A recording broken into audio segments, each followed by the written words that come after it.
ونصلي ونسلم على رسول الكريم اما بعد فاعوذ بالله من الشیطان الرجیم بسم اللہ الرحمن الرحیم۔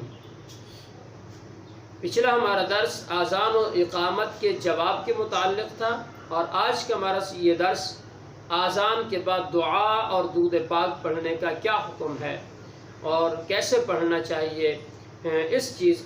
کے متعلق آج ہم سماعت کرتے ہیں۔ عزیزان محترم، جس وقت اذان ختم ہو جائے اس کے بعد ہمیں دعا مانگنی چاہیے اور درود پاک پڑھنا چاہیے۔ دعا کے کلمات یہ ہیں کہ اللہم رب هذه الدعوة التامة والصلاة القائمة آت سیدنا محمدا الوسیلة والفضیلة والدرجة الرفیعة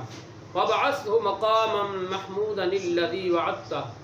وارزقنا شفاعته يوم القیامة انک لا تخلف المیعاد۔ یہ اذان کے بعد کی دعا ہے، اور اس کا معنی یہ ہے کہ اے اللہ، اس دعائے تام اور نماز برپا ہونے والی کے مالک، تو ہمارے سردار حضرت محمد مصطفیٰ صلی اللہ تعالی وسلم کو وسیلہ اور فضیلت اور بلند درجہ عطا فرما، اور ان کو مقام محمود میں کھڑا کر جس کا تو نے وعدہ کیا ہے، اور ہمیں قیامت کے دن ان کی شفاعت نصیب فرما، بے شک تو وعدے کے خلاف نہیں کرتا۔ عزیزان محترم، اذان کے بعد درود و سلام پڑھنا، اس کے متعلق مسلم شریف میں حضرت عبداللہ بن عمر بن عاص رضی اللہ تعالیٰ عنہ سے روایت ہے، میرے آقا علیہ الصلوۃ والسلام نے ارشاد فرمایا،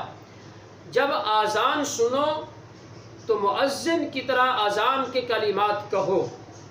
اس کے بعد سرکار نے فرمایا کہ مجھ پر درود پاک پڑھو، اس لیے کہ جو مجھ پر ایک مرتبہ درود پاک پڑھتا ہے اللہ تبارک و تعالیٰ اس پر 10 بار رحمت نازل فرماتا ہے۔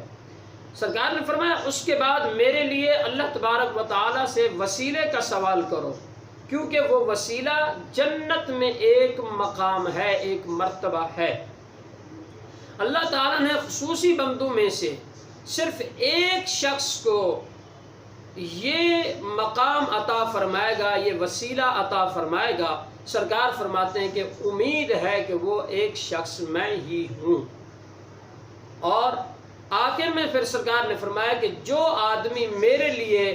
وسیلے کا سوال کرتا ہے میری شفاعت اس پر حلال ہے۔ عزیزان محترم، اذان سے پہلے اور اذان کے بعد درود و سلام پڑھا جاتا ہے، جیسے کہ الصلاۃ والسلام علیک یا رسول اللہ، الصلاۃ والسلام علیک یا حبیب اللہ، الصلاۃ والسلام علیک یا سیدی یا خاتم النبیین وغیرہ۔ یہ اذان سے پہلے بھی پڑھا جاتا ہے اور اذان کے بعد بھی پڑھا جاتا ہے، تو یاد رکھیے گا یہ درود و سلام کا پڑھنا مستحب ہے۔ جب مؤذن اشہد ان محمد الرسول اللہ کہے تو سننے والا درود پاک پڑھے، اور مستحب ہے کہ انگوٹھوں کو بوسہ دے کر آنکھوں سے لگا لے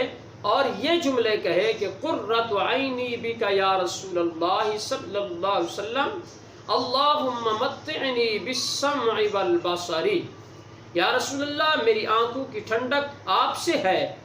اے اللہ سنوائی اور بینائی کے ساتھ مجھے متمتع فرما۔ عزیزان محترم،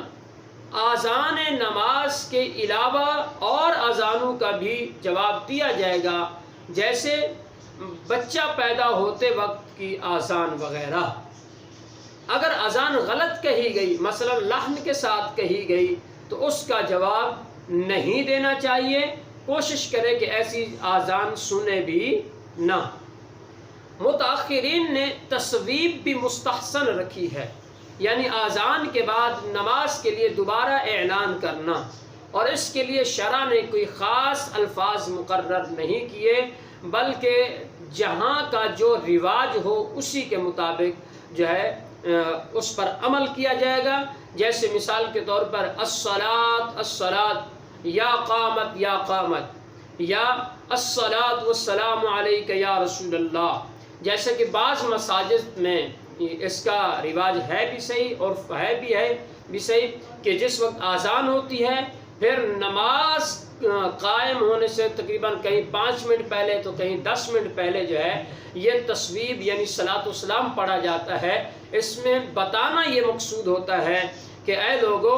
اب آذان نماز میں 5 منٹ باقی ہیں یا 10 منٹ باقی ہیں، تو اس بنا پر جو ہے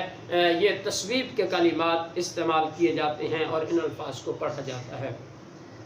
فرمایا کہ مغرب کی آذان کے بعد تصویب نہیں، فرمایا اس لیے کہ اس میں وقت مختصر ہوتا ہے۔ آذان و اقامت کے درمیان وقفہ کرنا سنت ہے۔ آذان کہتے ہی اقامت کہہ لینا یہ مکروہ ہے،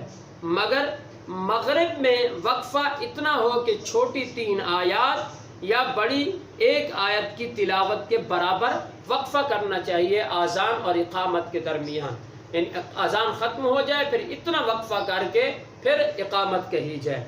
اور اس کے علاوہ جو دوسری نمازیں ہیں ان میں اتنا وقفہ ہو کہ جو موجودہ نمازی ہیں یعنی جو مسجد کے مقررہ نمازی حضرات ہیں یا قرب و جوار میں جو مزدور حضرات ہیں جو کہ نماز پڑھنے کے لیے آتے ہیں، تو اتنا آذان اور اقامت کے درمیان فاصلہ ہو کہ وہ لوگ حاضر ہو جائیں تاکہ وہ بھی جماعت کے ساتھ صحیح معنوں میں شریک ہو سکیں۔ ہاں البتہ اتنی زیادہ بھی تاخیر نہ ہو کہ وقت مکروہ آ جائے۔ اسی طرح فرمایا جن نمازوں سے پہلے سنت یا نفل ہے ان میں اولا یہ ہے کہ مؤذن بعد آذان سنن و نوافل پڑھے اور اس کے بعد جو ہے وہ وہیں پر مسجد کے اندر بیٹھ جائے، اور اگر سنن و نوافل نہیں ہیں تو بہتر یہ ہے کہ پھر مؤذن کو چاہیے کہ وہ وہاں پر بیٹھ جائے۔ اور اسی طرح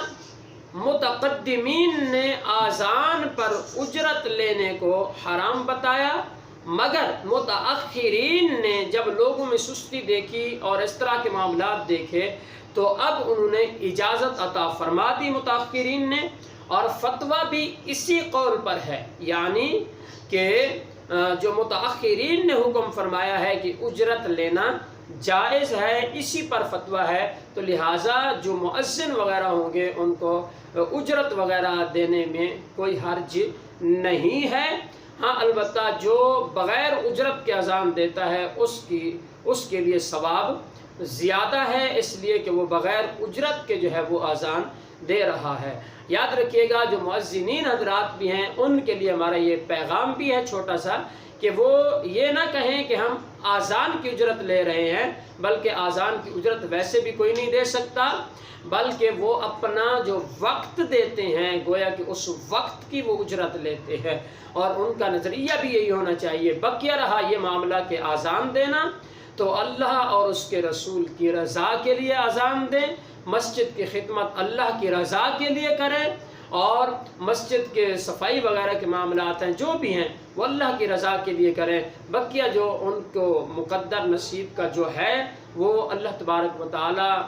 کی جانب سے گویا کہ ایک رزق جو ہے وہ ان کو مل جاتا ہے، اور جو وہاں کے اسباب ہیں معاملات ہیں اس کے مطابق ان کو اللہ تبارک و تعالیٰ کی طرف سے یہ انعام مل جاتا ہے، اور ان کے اخراجات وغیرہ جاری و ساری رہتے ہیں۔ اللہ تبارک و تعالیٰ کی بارگاہ سے ہم یہ دعا کرتے ہیں کہ اللہ تبارک و تعالیٰ خلوص دل کے ساتھ، محبت کے ساتھ، اخلاص کے ساتھ ہمیں مسجد کی خدمت کرنے کی توفیق عطا فرمائے، آذان وغیرہ کی خدمت کرنے کی توفیق عطا فرمائے۔ آمین آمین وآخر دعوانا الحمدللہ رب العالمین۔